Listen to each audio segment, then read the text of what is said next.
Good morning, Christchurch, and welcome to this final hymn sing that we're planning to be included in the Sunday recordings.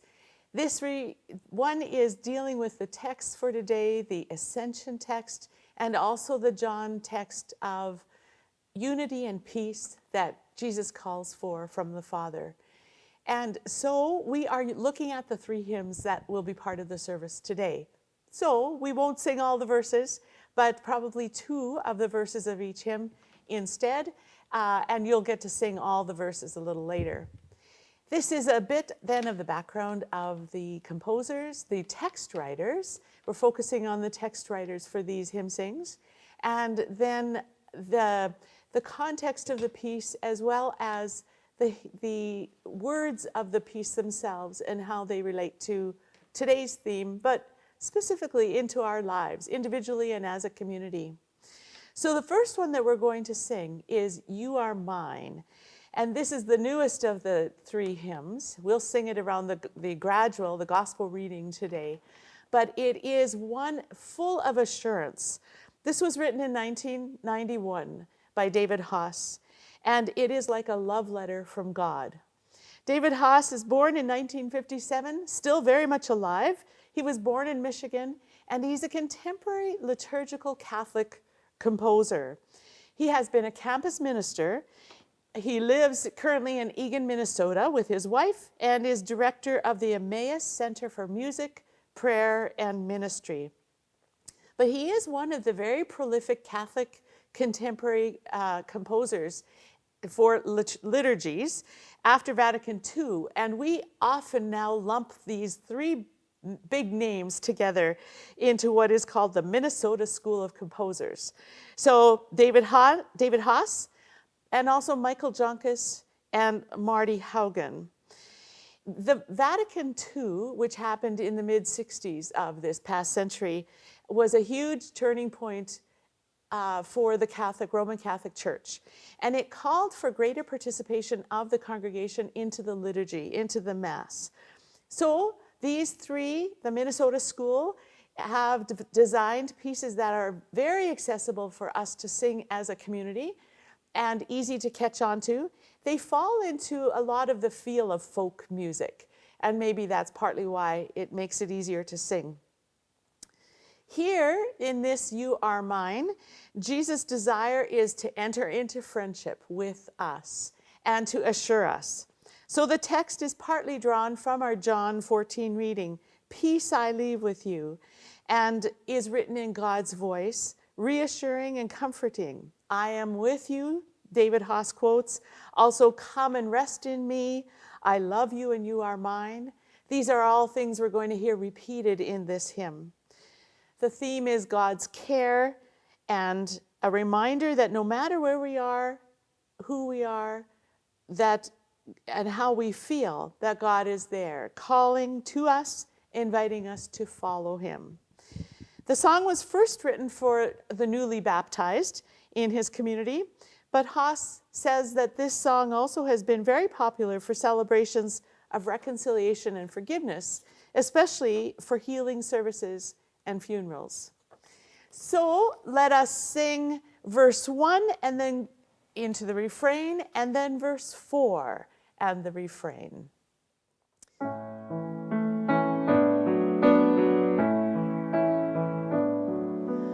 I will come to you in the silence.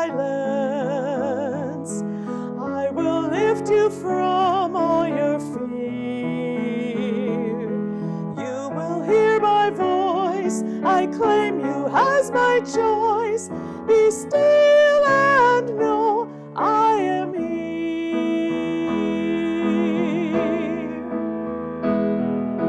Do not be afraid, I am with you. I have called you each by name. Come and follow me, I will bring you home. I love you and you are mine. Verse 4. I am the word that leads all to freedom.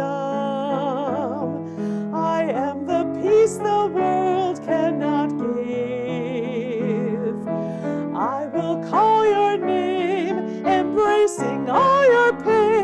Stand up now, walk and live.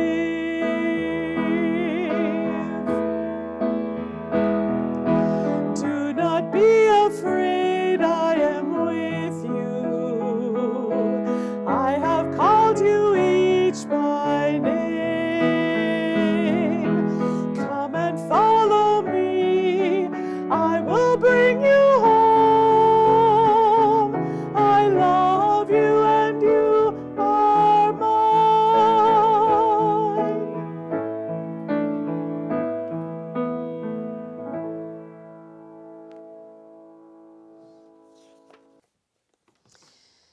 The next hymn for this hymn sing was a hymn that we are going to be doing for our opening hymn this morning. In Christ There Is No East or West. We're working our way back in the timeline of hymnody from that contemporary hymn we just sang to now this hymn text written in 1908 by John Oxenham, whose dates are 1852 to 1941. John Oxenham is really a pseudonym for a businessman. He would write hymn texts under this name, but William Arthur Dunkerley was the businessman that did a lot of his life as a career as a traveling businessman in England and countries around, as well as the US. He was originally from Manchester and traveled a lot, but eventually discovered that he liked writing better than he liked business. So he settled down into writing several hymns in his retirement from business.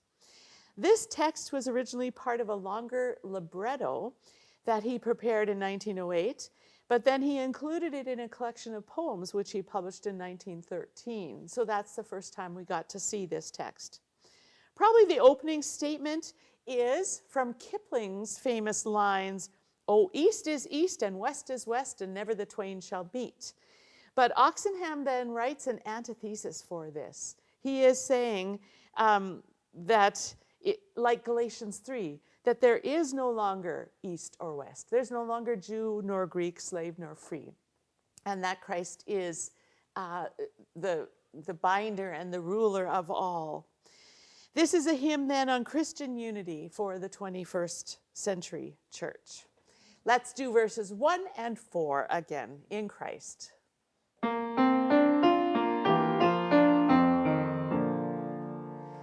In Christ there is no east or west, in Christ no south or north, but one great fellowship of love throughout the whole wide earth. Verse 4. In Christ now meet both east and west, in Christ meet south and north. All faithful souls are joined in one throughout the whole wide earth. And then our final hymn that also deals with unity, with community, that we'll sing as our closing hymn today in the service. Blessed be the tie that binds. This was written back in 1772 and first published about 10 years later. John Fawcett was from Yorkshire, England. His dates 1740 to 1817. He was converted by the teaching of the evangelist George Whitefield at age 16, and John Fawcett started preaching just soon after that, a very young preacher, and this is what he did then for his career or in his life. Fawcett was preaching at a country church in Yorkshire, and 7 years later, he got a call to a big London church, which he took. He had preached his farewell sermon to his Yorkshire parish, packed his wagons, but the congregation couldn't stand to see him go, crying and wailing in tears.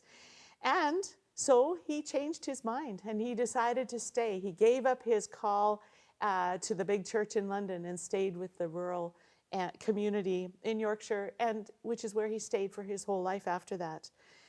This hymn was written at that point of his decision of saying no to the attraction of the call and saying yes to the community that he had been involved in. And it was to commemorate then, too, his desire to stay with that group of people. He entitled this hymn first, Brotherly Love. And it's about the communion of saints, as you can imagine when he's thinking about this community that he wants to stay with. So verse 1 talks about this community, the communion of saints. Verse 2 talks about being united in worship and calling us to think about how important worship is to that communal life. Verse 3, how we share each other's burdens. And after that, then encouraging each other in the various verses. He wrote most of his hymns to be included at the end of his sermon. So it could be that maybe on his first day back into Yorkshire Parish, he included this at the end of his sermon. That's my supposing. But it is something that he delighted in doing, is to think creatively into the end of his sermons as well. We're going to sing verse 5 and 6. We'll skip the community part for this hymn sing. We'll sing it later. And 5 and 6, you'll notice that it's one long flow of thought between verses 5 and 6. And so let's sing this one long verse at the end, verses 5 and 6.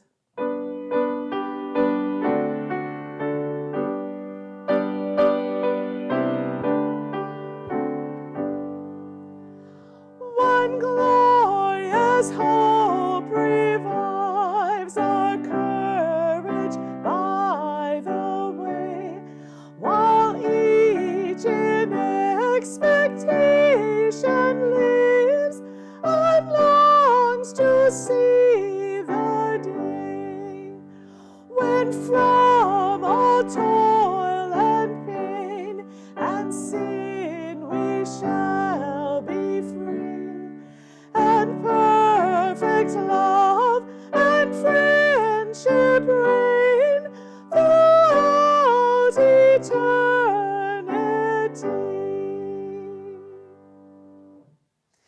Thank you for singing this morning, and be filled with much joy, peace, and song throughout today. Happy Sunday.